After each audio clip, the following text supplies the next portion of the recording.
ನಂಬಿಕೆ ಇಲ್ಲದವರ ಜೊತೆ ನೀವೆಷ್ಟೇ ನಿಯತ್ತಾಗಿದ್ದರೂ ಪ್ರಯೋಜನವಿಲ್ಲ. ಅವರು ನಂಬುವುದು ನಿಮ್ಮ ಅವಶ್ಯಕತೆಯನ್ನು, ಅನಿವಾರ್ಯತೆಯನ್ನು ಹೊರತು ನಿಮ್ಮನ್ನಲ್ಲ.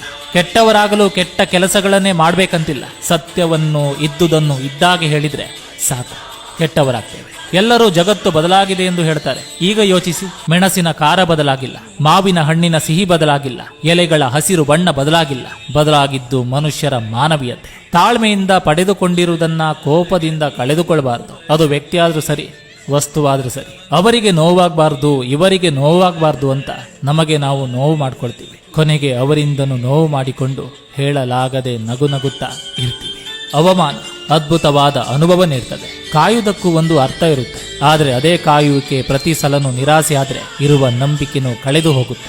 4 ವಿಷಯಗಳಿಗೆ ನಾಚಿಕೆ ಪಡಬೇಡಿ. 1 ಹಳೆಯ ಬಟ್ಟೆ, ಇನ್ನೊಂದು ಬಡ ಸ್ನೇಹಿತರು, ವಯಸ್ಸಾದ ತಂದೆ ತಾಯಿ ಹಾಗೂ ಸರಳ ಜೀವನ. ಒಂದೊಳ್ಳೆಯ ಸಂಬಂಧಗಳು ಮುರಿದು ಹೋಗುವುದು ಸಮಸ್ಯೆಗಳು